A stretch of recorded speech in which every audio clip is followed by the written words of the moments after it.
કંટાળી ગઈ યાર, બધા એમ જ કહે છે તને કઈ બનાવતા આવડે છે, તને કઈ બનાવતા આવડે છે, રસોઈ બનાવતા આવડે? ના, ખાલી રીલ્સ જ બનાવું છું એવું લાગે છે.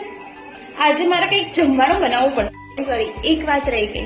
હું આજે જે શાક બનાવું છું ને એ બધાનું ફેવરેટ શાક હોય છે, એટલે મને કહેજો કે રેસીપી કેવી લાગી. ભીંડાનું શાક બનાવવા માટે બધું રેડી છે અને મેં ધોઈ નાખ્યા છે અને કટ પણ કરીને રેડી રાખ્યા છે. હવે આપણે બધું સ્ટાર્ટ કરી નાખીએ. એમાં હળદર નાખી મેં સમારેલા ભીંડામાં હળદર નાખીને એમાં નાખીશું મરચું નાખ્યા પછી આપણે એમાં આમચૂર્ણ પાવડર નાખીશું સ્વાદ અનુસાર જેટલું જોઈતું હોય. હવે ધાણા જીરું નાખીશું. બધું માપ પ્રમાણે નાખી દીધું છે અને હલાવી દઈશું બરાબર અને અડધો કલાક જેવું મૂકી દઈશું.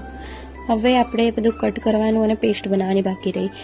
લસણની પેસ્ટ બનાવી નાખશું આદુની અને ટામેટાં ડુંગળી કટ કરીને અને મરચાં કટ કરીને મૂકી દઈશું. બધું રેડી છે ઓલમોસ્ટ. હવે આપણે ચલો નોનસ્ટિક લઈશું.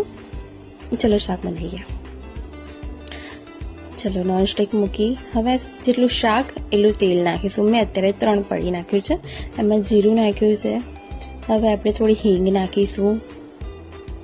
હવે આપણે નાખીશું ડુંગળી, જેને થોડું ડીપ ફ્રાય થવા દઈશું. ફ્રાય થઈ જાય પછી ફ્રાય થઈ જાય એટલે એને થોડીક વાર 5 મિનિટ ઢાંકીને મૂકી દઈશું. બસ હલાવીને હવે એને 5 મિનિટ આપણે ઢાંકીને મૂકી દઈશું. ત્યારબાદ હવે આમાં શું નાખવાનું છે? મરચાં નાખવાના છે. પહેલાં મરચાં નાખીશું. લીલા મરચાં આપણે જે કટ કર્યા હતા એ મેં નાખી દીધા છે.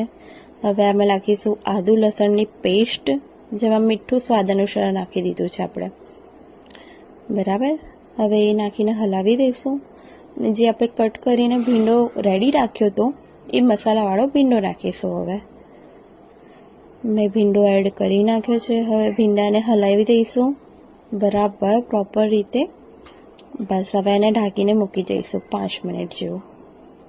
મૂકી દીધું. ચલો રેડી છે. હવે એમાં ટામેટાં એડ કરી દઈએ આપણે. ટામેટાં જે આપણે કટ કર્યા હતા એ મેં એડ કરી દીધા છે એમાં. હવે રોટલી ચાલુ કરી દીધી છે જોડે જોડે ખાવા.